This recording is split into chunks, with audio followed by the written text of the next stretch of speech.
The Scotch tumbler sailed across Marcus Sterling's corner office, exploding against the window that overlooked Silicon Valley's glittering skyline. His CFO, Daniel Park, didn't even flinch. He'd seen worse during hostile takeovers. They can't. "Be serious?" Marcus growled, his usual composure shattered like the glass at his feet. At 35, he'd built Novatech from a garage startup into a billion-dollar empire, and now his own board wanted to clip his wings over something as archaic as marriage. Harrison led the vote, Daniel said carefully, referring to board member Victor Harrison. "Either you marry within 90 days or they'll invoke the morality clause. Says an unmarried CEO projects instability to investors." Marcus raked his fingers through his dark hair, his mind already calculating angles. Love was a luxury he'd never afforded himself, a chemical reaction dressed up in fairy tales. But losing Novatech? That wasn't an option. "There's something else," Daniel continued, sliding a tablet across the mahogany desk. "Research found someone who might be suitable for an arrangement." The screen showed a small bookstore in downtown Palo Alto, Hart's Haven, and its owner. Rosalie Hart, 28, inherited the failing shop from her late father 6 months ago. The surveillance photos showed a woman with honey-colored hair pulled into a messy bun, wearing paint-stained overalls as she hand-lettered a window display. She looked nothing like the polished socialites who usually orbited his world. "She's drowning in debt," Daniel explained. "Medical bills from her father's treatment, plus the shop's bleeding money. She's proud, though. Turned down 3 buyout offers from developers." Marcus studied the images. In one, she was reading to a group of children, her face animated with joy. In another, she was sharing coffee with an elderly customer, listening intently. There was something genuine about her, something that made his chest tighten unexpectedly. "She's never heard of me," Daniel added with a slight smile. "When we made inquiries, she asked if Novatech was a vitamin company." Despite everything, Marcus almost smiled. In his world of sycophants and social climbers, her ignorance of his status was oddly refreshing. "The terms?" he asked, his voice steady again. $1 million. All debts cleared, 3-month marriage contract. Clean divorce after the board backs down. She keeps everything." Marcus stood, walking to the window where city lights blazed like circuitry. Somewhere down there, Rosalie Hart was probably locking up her failing bookstore, unaware that her life was about to change dramatically. He told himself this was just another business deal, another problem requiring a solution. Send Yamamoto to make the offer, he said finally, naming his most persuasive lawyer. "But I want to meet her first. If we're going to sell this lie to the world, I need to know she won't crumble under pressure." As Daniel left, Marcus remained at the window, his reflection staring back from the darkened glass. He'd always laughed at the idea of love, dismissed it as a weakness that clouded judgment and destroyed empires. In 3 days, he would meet Rosalie Hart. In a week, if she agreed, she would be his wife, at least on paper. The thought should have felt like victory. Instead, it felt like standing at the edge of something vast and unknowable. Rosalie Hart stood in the marble lobby of Novatech headquarters, clutching her father's worn leather journal like a lifeline. The building stretched impossibly high, all glass and steel ambition, making her feel like Dorothy transported from Kansas to Oz. Mr. Yamamoto's offer had kept her awake for 48 hours, oscillating between hope and horror. "Miss Hart?" A security guard approached. "Mr. Sterling will see you now." The executive elevator rode skyward in silence, her reflection multiplying infinitely in the mirrored walls. When the doors opened, she stepped into an office that redefined her concept of wealth. But it was the man standing by the windows who stole her breath. Marcus Sterling was nothing like the cold corporate shark she'd imagined. Yes, he commanded the room with his presence, all sharp angles and controlled power in his charcoal suit. But there was something else, a weariness in his gray eyes, a tension in his shoulders that spoke of battles fought alone. "Miss Hart." His voice was deeper than she'd expected, with an unexpected warmth. "Thank you for coming, Mr. Sterling." She lifted her chin, refusing to be intimidated. "Before we discuss anything, I need to know why me. A billionaire could have his pick of willing partners." Something flickered across his face. Surprise, perhaps approval. Straight to the point. "I appreciate that." He gestured to a sitting area that probably cost more than her annual revenue. "You're right. I could find someone who'd jump at this opportunity, but I need someone who's real, someone who's not playing an angle. You're fighting for something you love, even when logic says to give up. That's rare." "You mean I'm desperate enough to be believable?" she said flatly. "No." His response was immediate, firm. "I mean, you're strong enough to be believable. There's a difference." They sat, facing each other, and Rosalie was struck by how young he looked up close, despite the weight he clearly carried. "Tell me about the bookstore," he said unexpectedly. The question disarmed her. "It was my father's dream. He believed stories could save people, that the right book at the right moment could change everything. After he died," her voice caught, "it's all I have left of him." "My mother loved books," Marcus said quietly. "Used to read to me every night until—" He stopped, his jaw tightening. "The cancer took her when I was 12. The shared loss hung between them, creating an unexpected bridge. Rosalie saw him differently then, not just a billionaire solving a problem, but a man who understood what it meant to lose someone essential. "The contract terms," she said, needing to ground herself in practicality. "What exactly would you expect?"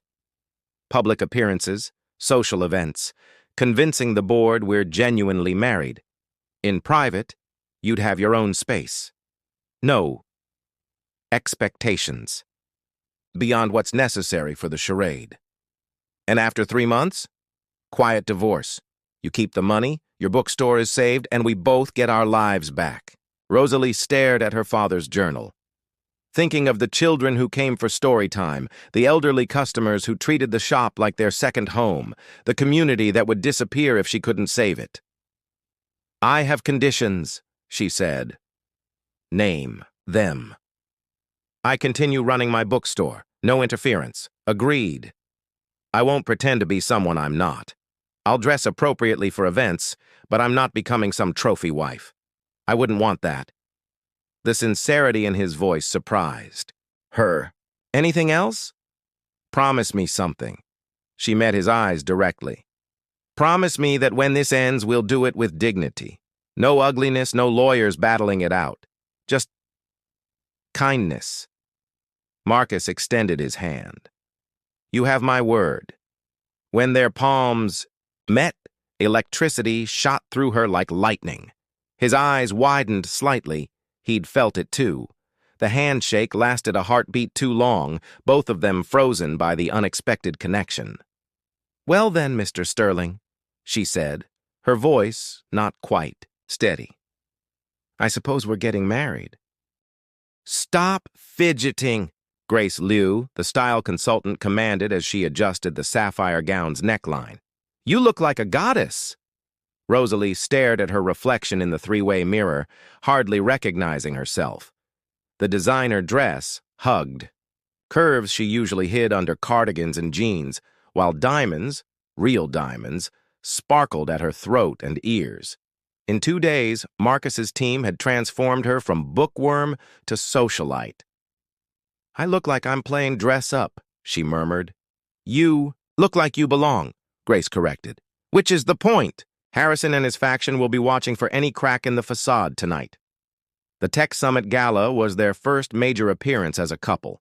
500 of the industry's most powerful players, all eager to assess Marcus Sterling's surprise bride. Rosalie's stomach churned at the thought. A knock interrupted her spiral. Marcus entered, and the room seemed to shift on its axis. His tuxedo was perfectly tailored, emphasizing his tall frame and broad shoulders. But it was the way he looked at her, like she'd stolen his breath, that made her knees weak. "You're beautiful," he said simply, and somehow the two words held more weight than any flowery compliment. "You clean up pretty well yourself," she managed, proud of her steady voice. He offered his arm, and she noticed his hands were steady where hers trembled. "Ready to face the lions?"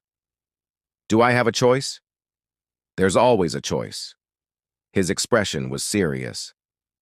"If you want to leave, we leave. Contract or no contract." The offer loosened something in her chest. "No. Let's go convince the world we're madly in love." Something flickered in his eyes. "Right. Convince them." The Fairmont Hotel ballroom was a sea of power suits and cocktail dresses, conversations flowing like currency. The moment they entered, Rosalie felt the weight of hundreds of eyes, assessing, judging, calculating.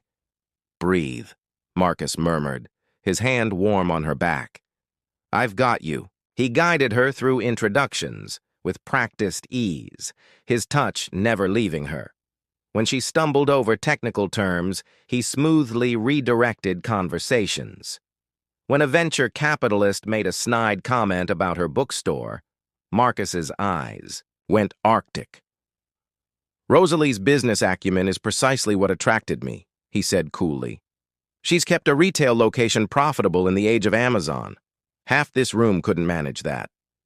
But it was Victor Harrison who made her blood run cold.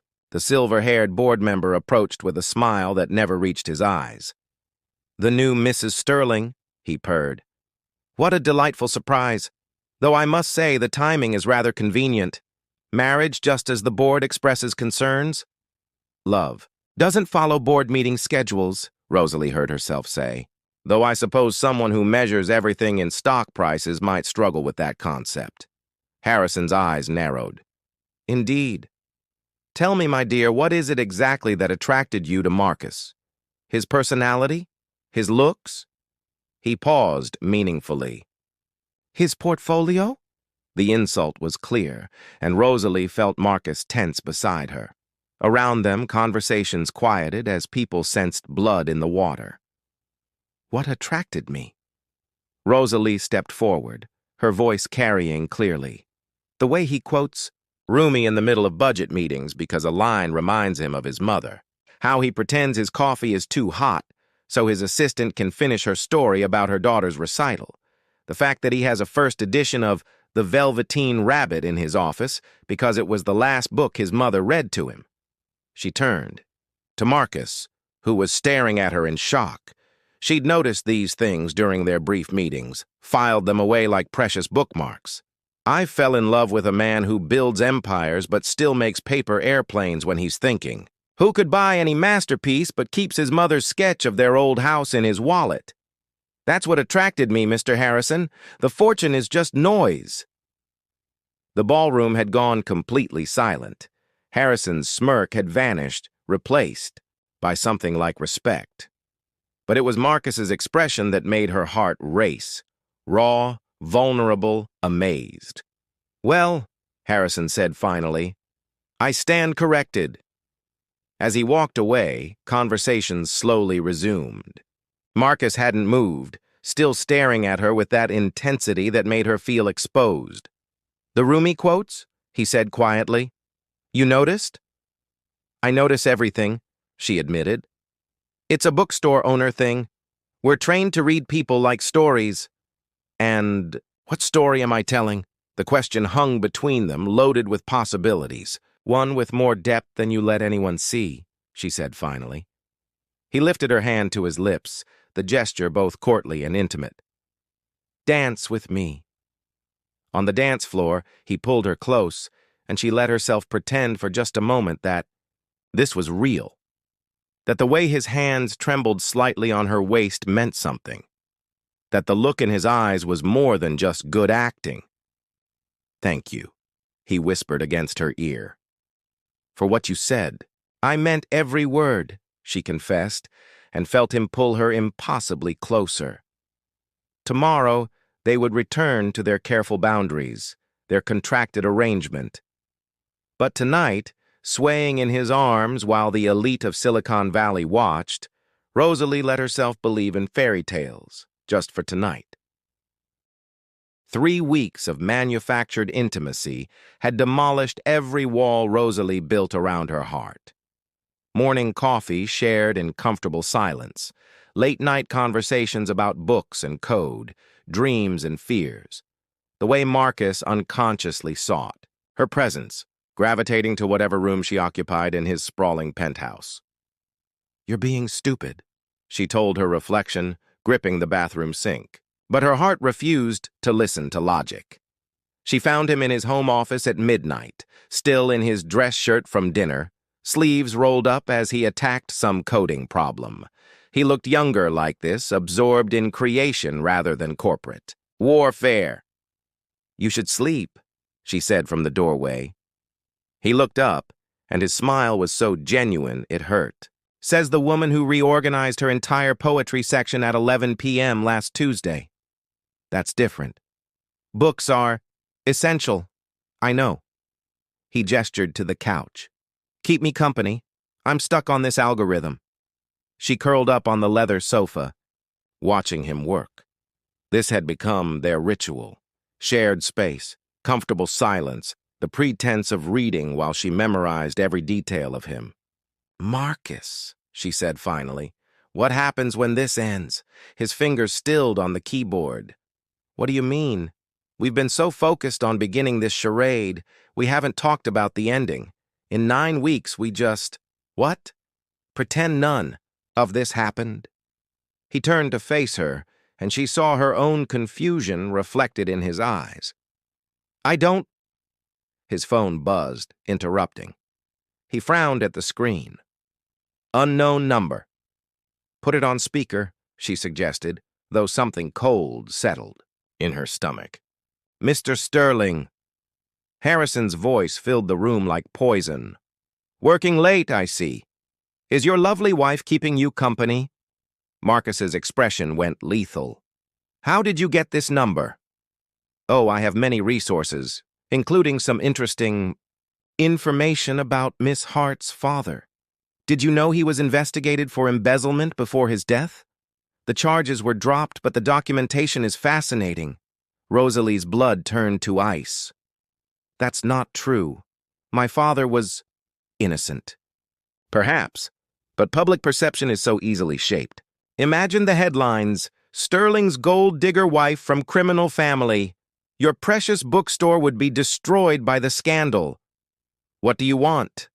Marcus's voice was deadly calm, but Rosalie saw the fury in every line of his body. Simple.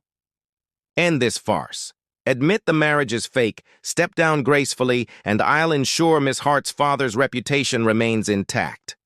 "Go to hell, Harrison. I'll give you 48 hours to consider. Oh, and Miss Hart, I've wired $5 million to an account in your name. All you have to do is walk away. Save yourself and your father's memory."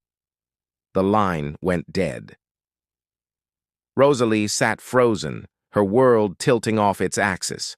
Her father, her honest, kind father, dragged into this because of her choices. "It's not true," Marcus said fiercely, moving to sit beside her. "Whatever Harrison thinks he has, it doesn't matter if it's true." Her voice was hollow. "He's right. The scandal alone would destroy everything my father built. The community trusts that bookstore because they trusted him. We'll fight it. I have lawyers—" "Stop!"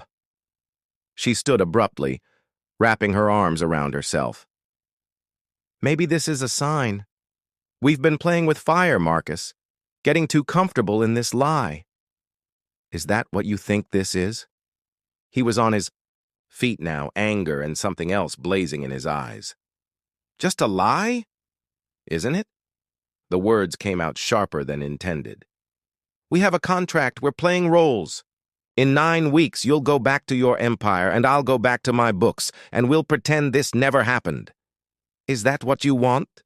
He stepped closer, his presence overwhelming. "To pretend none of this is real?" "What's real?" she demanded, tears threatening. "The way you look at me in public? The touches for the cameras? Which part isn't performance, Marcus?" "This," he said roughly, and pulled her into his arms. "This is real." His mouth found hers, and it was nothing like their public kisses. This was desperate, hungry, full of weeks of suppressed longing.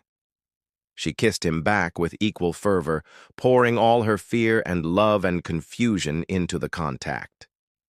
When they broke apart, both breathing hard, she saw her own vulnerability reflected in his eyes. "I can't," she whispered. "I can't do this knowing it has an expiration date. I can't fall more in love with you knowing that in 9 weeks you'll hand me divorce papers and move on." Rosalie. The money Harrison offered. She pulled away, hating herself. Maybe I should take it. End this before we destroy each other. The hurt that flashed across his face nearly brought her to her knees. "You don't mean that." "Don't I?" She was at the door now, running like a coward. "We're from different worlds, Marcus. This was always temporary. Maybe it's better to end it now while we can still salvage something." She fled to her room, locking the door before she could do something stupid like run back to his arms. Through the walls, she heard him moving around, and then silence. At dawn, she found an envelope under her door. Inside was a check for $5 million and a note in his precise handwriting. "The money is yours. No conditions, no contracts. Save your father's bookstore, save his memory. But know this. Nothing about what I feel for you is a lie. Not the way I look for you in every room, not the way your laugh rewrites my code, not the way you've made me believe in stories again. If you leave, I'll let you go. But I need you to know that this, us, is the only real thing in my life." Rosalie clutched the note, tears streaming down her face. In 44 hours, Harrison would release whatever information he had. She could take the money and run, save her father's legacy, protect herself from the inevitable heartbreak, or she could stay and fight for a love that might be worth more than any fortune. Outside her window, Silicon Valley awoke to another day of innovation and ambition. But all she could think about was the sound of Marcus's voice when he said, "This is real," and the terrible possibility that she was about to walk away from the only fairy tale she'd ever believed in. The truth, the Novatech boardroom buzzed with anticipation as shareholders filed in for the emergency meeting. Harrison had called it 48 hours ago, exactly as promised, armed with what he believed was evidence to destroy both Marcus and Rosalie. Rosalie stood in the bathroom gripping the marble countertop. She'd made her choice at 3 a.m., tearing up the check and the $5 million wire transfer confirmation. If she was going down, she'd go down fighting, for her father's honor, for Marcus, for the truth that transcended contracts. "You don't have to do this," Marcus said from the doorway. He looked exhausted, his usual armor cracked. "I can handle Harrison alone." "No." She turned to face him, chin raised. "We're partners, remember? In crime and everything else." Something flickered in his eyes. Hope, maybe, or just recognition of what she wasn't saying. He offered his hand, and she took it without hesitation. The boardroom was a coliseum of glass and steel, filled with people who measured worth in stock prices and quarterly projections. Harrison stood at the far end, radiating smug satisfaction. "Ladies and gentlemen," Harrison began as they entered, "thank you for attending this urgent meeting regarding the leadership of Novatech and the questionable circumstances of Mr. Sterling's recent marriage." Rosalie felt Marcus tense beside her, but she squeezed his hand. "Trust me," the gesture said. "Before Mr. Harrison continues," she said, her voice carrying clearly, "I'd like to address the board." Harrison's smile sharpened. "By all means, Mrs. Sterling. Perhaps you'd like to explain why you agreed to a marriage contract for $1 million. Gasps rippled through the room. Board members shifted, uncomfortable witnessing what they assumed would be a public execution. "You're right," Rosalie said simply. "There was a contract. Marcus Sterling offered me $1 million. To marry him for 3 months, to satisfy this board's archaic requirement that he be married to remain CEO." The silence was deafening. Marcus stood frozen beside her, and she could feel his confusion. However, she continued, walking to the center of the room, I'd like to tell you what that contract didn't include. It didn't include the way he stays up until 3 a.m. debugging code because he refuses to release anything that isn't perfect. It didn't include how he remembers every employee's name, their children's names, their dreams and struggles. She turned to face the board fully. The contract didn't mention that he reads poetry in secret because it reminds him of his mother, or that he's anonymously funded literacy programs in 12 cities because he believes, like I do, that stories save lives? This is all very touching, Harrison interrupted, but it doesn't change the fact that your marriage is a sham. Is it? Rosalie pulled out her phone, projecting images onto the boardroom screen. Because I see a man who visited my bookstore at midnight to help me reorganize inventory, who learned the names of every regular customer, who read Where the Wild Things Are to a group of 6-year-olds with such commitment that they asked, when Mr. Marcus would come back. The images showed exactly that. Marcus in her bookstore, sleeves rolled up, completely absorbed in whatever task she'd given him. In one, he was on a ladder hanging fairy lights. In another, deeply engaged in discussion with her elderly customer about Proust.